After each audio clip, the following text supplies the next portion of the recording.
Estatuto dos Militares, Título 2, das obrigações e dos deveres militares. Capítulo 1, das obrigações militares. Seção 1, do valor militar. São manifestações essenciais do valor militar. Inciso 1. O patriotismo, traduzido pela vontade inabalável de cumprir o dever militar e pelos solenes juramentos de fidelidade à pátria, até o sacrifício da própria vida.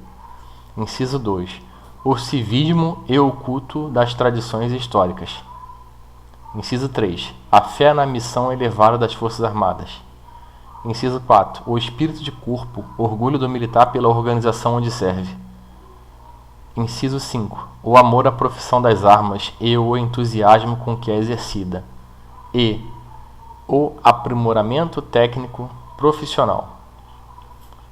Seção 2. Da ética militar. O sentimento do dever, o pundonor militar e o decoro da classe impõem a cada um dos integrantes das Forças Armadas conduta moral e profissional irrepreensíveis, com a observância dos seguintes preceitos de ética militar. Inciso 1. Amar a verdade e a responsabilidade como fundamento da dignidade pessoal. Inciso 2.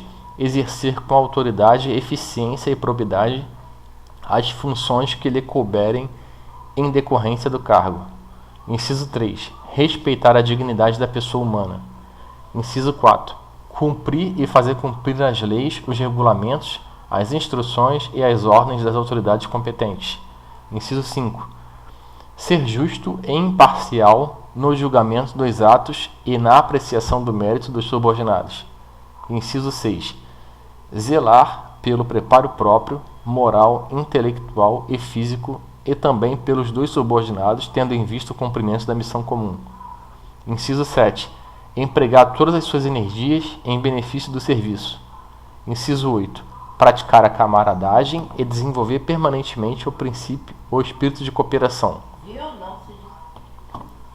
Inciso 9. Ser discreto em suas atitudes, maneiras e em sua linguagem escrita e falada.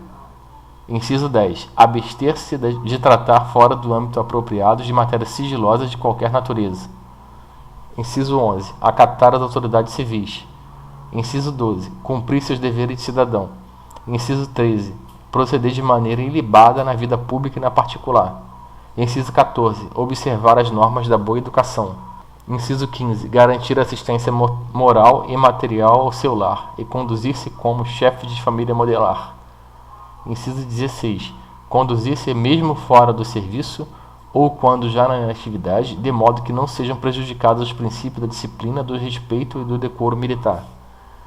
Inciso 17. Abster-se de fazer uso do posto da graduação para obter facilidades pessoais de qualquer natureza ou para encaminhar negócios particulares ou de terceiros. Inciso 17. Abster-se na inatividade de uso das designações hierárquicas em atividades políticos partidárias, em atividades comerciais, em atividades industriais, para discutir ou provocar discussões pela imprensa a respeito de assuntos políticos ou militares, excetuando-se os de natureza exclusivamente técnica, ser devidamente autorizado e, no exercício de cargo ou função de natureza civil, mesmo que seja da administração pública e zelar pelo bom nome das Forças Armadas e de cada um de seus integrantes, obedecendo e fazendo obedecer os preceitos da ética militar. Ao militar da ativa é vedado comerciar ou tomar parte na administração ou gerência de sociedade, ou dela ser sócio, ou participar, exceto como acionista ou cotista em sociedade anônima ou por cotas de responsabilidade limitada. Parágrafo 1º. Os integrantes da reserva, quando convocados, ficam proibidos de tratar nas organizações militares e nas repartições públicas civis de interesse de organizações ou empresas privadas de qualquer natureza.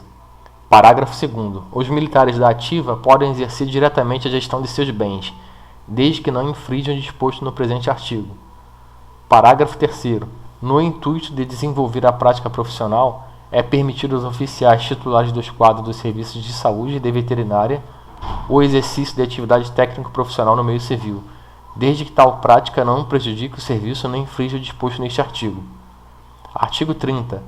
Os ministros das forças singulares podem determinar aos militares da ativa da respectiva força que, no interesse da salvaguarda da dignidade dos mesmos, informe sobre a origem e natureza dos seus bens, sempre que houver razões que recomendem tal medida. Capítulo 2. Dos deveres militares. Seção 1. Conceituação. Artigo 31. Os deveres militares emanam de um conjunto de vínculos racionais, bem como morais, que ligam o militar à pátria e a seu serviço, e compreendem essencialmente: inciso 1. A dedicação e a fidelidade à pátria, cuja honra, integridade e instituições devem ser defendidas mesmo com o sacrifício da própria vida. Inciso 2. O culto aos símbolos nacionais. Inciso 3. A probidade e a lealdade em todas as circunstâncias. Inciso 4. A disciplina e o respeito à hierarquia. Inciso 5. O rigoroso cumprimento das obrigações e das ordens. E, inciso 6. A obrigação de tratar o subordinado dignamente e com urbanidade.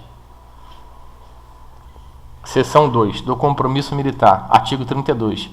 Todo cidadão, após ingressar em uma das Forças Armadas, mediante incorporação, matrícula ou nomeação, prestará compromisso de honra, no qual afirmará sua aceitação consciente das obrigações e dos deveres militares e manifestará sua firme disposição de bem cumpri-los. Artigo 33. O compromisso do incorporado, do matriculado e do nomeado, a que se refere o artigo anterior, terá caráter solene e será sempre prestado sob a forma de juramento à bandeira, na presença de tropa ou guarnição formada, conforme os dizeres estabelecidos nos regulamentos específicos das Forças Armadas, e tão logo o militar tenha adquirido um grau de instrução compatível com o perfeito entendimento de seus deveres como integrante das Forças Armadas. Parágrafo 1º. O compromisso de guarda-marinha ou aspirante oficial é prestado nos estabelecimentos de formação, obedecendo o cerimonial ao fixado nos respectivos regulamentos. Parágrafo 2º. O compromisso como oficial, quando houver, será regulado em cada Força Armada. Seção 3. Do comando e da subordinação. Artigo 34. Comando é a soma de autoridades, deveres e responsabilidades de que o militar é investido legalmente quando conduz homens ou dirige uma organização militar. O comando é vinculado ao grau hierárquico e constitui uma prerrogativa impessoal, em cujo exercício o militar se define e se caracteriza como chefe. Parágrafo único. Aplica-se à direção e à chefia de organização militar no que couber ou é estabelecido pelo comando. Artigo 35. A subordinação não afeta de modo algum a dignidade pessoal do militar e decorre exclusivamente da estrutura hierarquizada das Forças Armadas. Artigo 36. O oficial é preparado ao longo da carreira para o exercício de funções de comando, de chefia e de direção. Os graduados auxiliam ou complementam as atividades dos oficiais, quer no adestramento e no emprego de meios, quer na instrução e na administração. Parágrafo único. No exercício das atividades mencionadas neste artigo e no comando dos elementos subordinados, os suboficiais, os subtenentes e os sargentos deverão impor-se pela lealdade, pelo exemplo e pela capacidade profissional e técnica, incumbindo-lhes assegurar a observância minuciosa e ininterrupta das ordens, das regras do serviço e das normas operativas pelas praças que lhe estiverem diretamente subordinadas e a manutenção da coesão e do moral das mesmas praças em todas as circunstâncias. Artigo 38. Os cabos, taifeiros mores, soldados de primeira classe, taifeiros de primeira classe, marinheiros, soldados, soldados de segunda classe, taifeiros de segunda classe são essencialmente elementos de execução. Os marinheiros recrutas, soldados recrutas e soldados de segunda classe constituem os elementos incorporados às Forças Armadas para a prestação do serviço militar inicial. Artigo 40. Às praças especiais, cabe a rigorosa observância das prescrições dos regulamentos que lhes são pertinentes, exigindo-se-lhe inteira dedicação ao estudo e ao aprendizado técnico profissional. Parágrafo único. Às praças especiais também se assegura a prestação do serviço militar inicial. Artigo 41. Cabe ao militar a responsabilidade integral pelas decisões que tomar, pelas ordens que emitir e pelos atos que praticar. Capítulo 3. Da violação das obrigações e dos deveres militares. Seção 1. Conceituação. Artigo 42. A violação das obrigações ou dos deveres militares constituirá crime, contravenção ou transgressão disciplinar, conforme dispuser a legislação ou regulamentação específicas. Parágrafo 1º. A violação dos preceitos da ética militar será tão mais grave quanto maior e elevado for o grau hierárquico de quem a cometer. Parágrafo 2º. No concurso de crime militar de contravenção ou transgressão disciplinar, quando forem da mesma natureza, será aplicado somente a pena relativa ao crime. Artigo 43. A inobservância dos deveres especificados nas leis e regulamentos, ou a falta de exação no cumprimento dos mesmos, acarreta para o militar responsabilidade funcional, pecuniária, disciplinar ou penal, consoante a legislação específica. Parágrafo único. A apuração da responsabilidade funcional, pecuniária, disciplinar ou penal pode incluir pela incompatibilidade do militar com o cargo ou pela incapacidade para o exercício das funções militares a ele inerentes. Artigo 44. O militar que, por sua atuação, se tornar incompatível com o cargo ou demonstrar incapacidade no exercício de funções militares a ele inerentes, será afastado do cargo. Parágrafo 1º. São competentes para determinar o imediato afastamento do cargo ou o impedimento do exercício da função. Letra A. O Presidente da República. Letra B. Os titulares das respectivas pastas militares e o chefe do Estado-Maior das Forças Armadas. E. Os comandantes, os chefes e os diretores, na conformidade da legislação ou regulamentação específica de cada Força Armada. Parágrafo 2º. O militar afastado do cargo nas condições mencionadas neste artigo ficará privado do exercício de qualquer função militar até a solução do processo ou das providências legais cabíveis. Artigo 45.